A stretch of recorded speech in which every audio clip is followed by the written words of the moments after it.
Hai guys, Assalamualaikum warahmatullahi wabarakatuh. Terima kasih buat kalian yang udah ngeklik video ini. Gimana kabar kalian? Semoga sehat selalu dan baik-baik aja. Hari ini aku akan bahas sama kalian tentang fakta unik Kepulauan Faroe yang dijuluki sebagai Pulau Domba.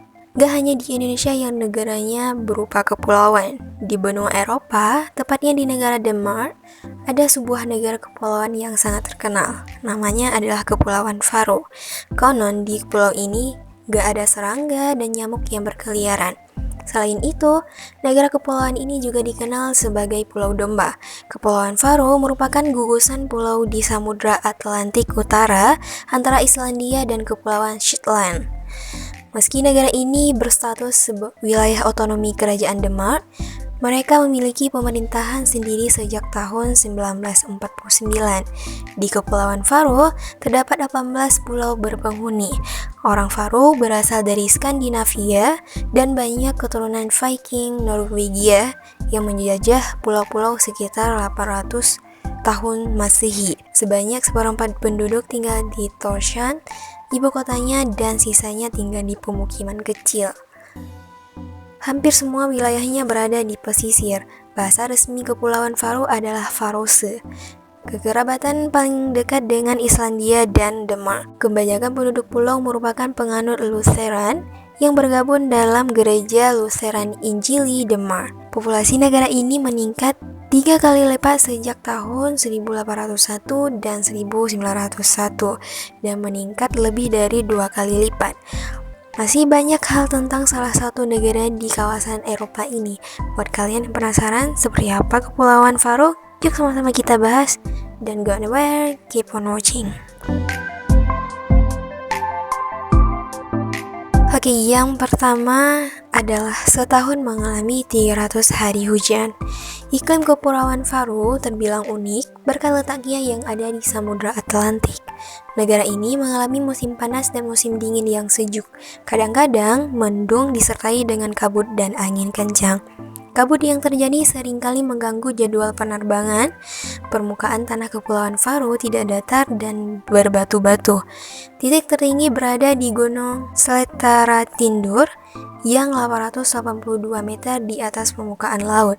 Lumut dan rumput biasa tumbuh di sini karena hujan turun hampir setiap hari di Kepulauan Faroe.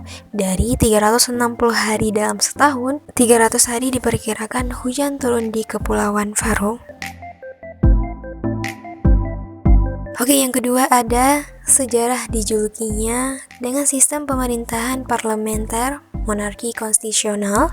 Kepulauan ini ditemukan pada abad ke-6 oleh seorang pendeta Irlandia bernama Santo Brendan. Antara tahun 1035 dan 1814, Kepulauan Faroe merupakan bagian dari kerajaan Norwegia yang berada dalam unit personal dengan Denmark dari tahun 1380. Pada tahun 1814, perjanjian Kiel memindahkan Norwegia ke Swedia, sedangkan Denmark mempertahankan wilayah Atlantiknya, termasuk Kepulauan Faroe, Greenland, dan Islandia.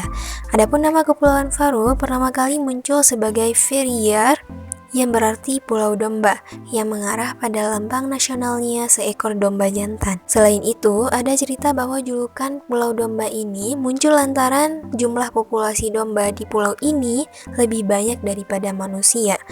Saat Kepulauan Faroe ini ditemukan pertama kali, penghuninya adalah domba dan burung. Lalu negara ini pertama kali dihuni oleh para biarawan Irlandia. Pulau-pulau ini pun dijajah oleh Viking dan dikristenkan Raja Norwegia. Sisa-sisa katedral gotik dimulai pada abad ke-13, namun tidak pernah selesai, berada di Kirkjubor. Kepulauan Faroe menjadi provinsi Norwegia pada tahun 1035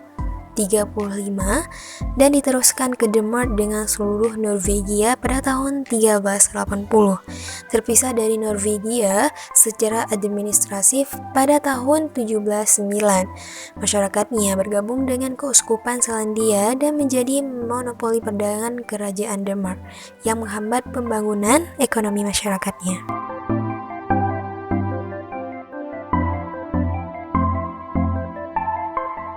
Oke, yang ketiga yaitu negara bebas nyamuk. Iklim lautan di Samudra Atlantik Utara membuat nyamuk tidak bisa berkembang biak di Kepulauan Faroe. Lantaran nyamuk hanya bisa berkembang biak di lingkungan yang panas dan lembab.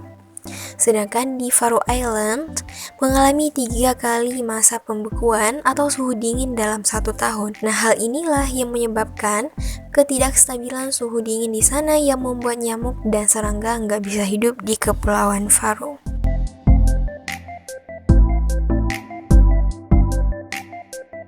Yang keempat yaitu tidak ada pohon besar.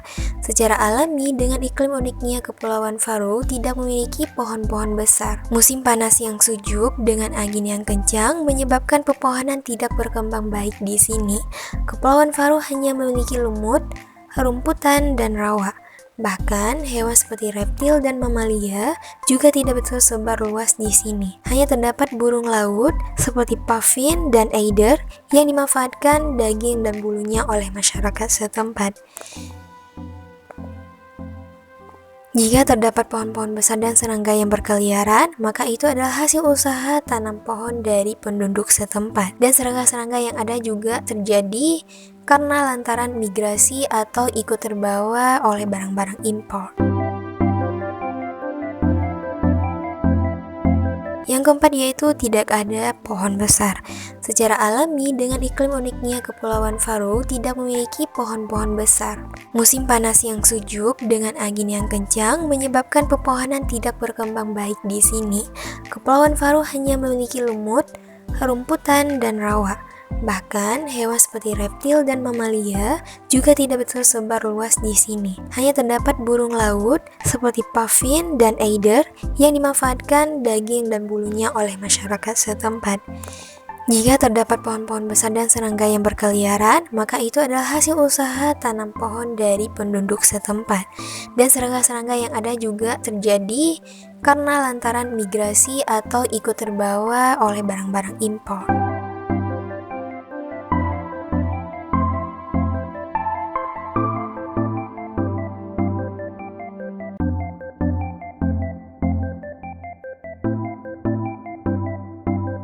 Selanjutnya ada pariwisata.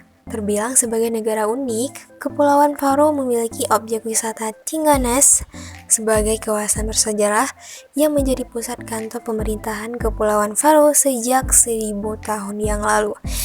Tinganes dalam bahasa Faroe memiliki arti titik parlemen. Nah, tempat ini adalah salah satu lokasi pertemuan parlemen tertua di dunia.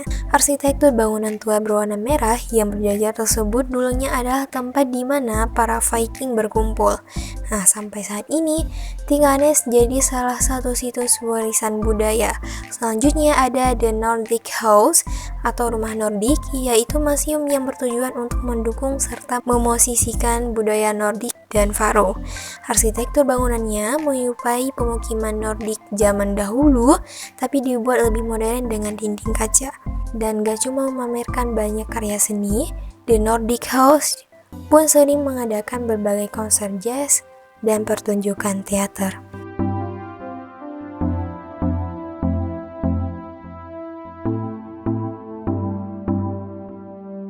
Dan yang terakhir ada kuliner. Keistimewaan Kepulauan Faroe salah satunya adalah teknik pengawetan daging. Sker pigjot atau daging kambing semi fermentasi disiapkan dengan kaki domba yang dikeringkan dengan angin di tempat yang disebut hajulur. Gudang luar ruangan khas Faroe dengan sisi setengah terbuka dan berpalang iklim pulau yang dingin, dan udara yang asin memberikan rasa yang sangat tajam pada daging. Nah, membuatnya tidak hanya membandingkannya dengan daging yang diawetkan. Sebagian pilihan sarapan yang populer di kalangan penduduk setempat, sker pigjot biasanya dinikmati dengan roti penghuni pertama yang dipanggangkan, ditaburi garam kasar. Selain itu masih ada garnatalk, adalah hidangan khusus yang disiapkan dengan usus domba yang diawetkan dan lemak domba. Kombinasi disebut dibentuk menjadi potongan oval besar yang kemudian dikeringkan dengan udara.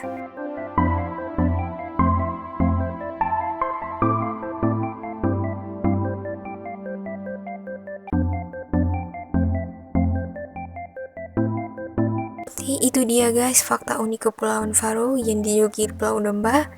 Gimana menurut kalian? Kalau ada yang mau ditambahkan, silakan di kolom komentar. Oke, cukup sampai di sini dulu videonya. Jangan lupa untuk like, comment, and subscribe. See you guys in next video. Bye-bye.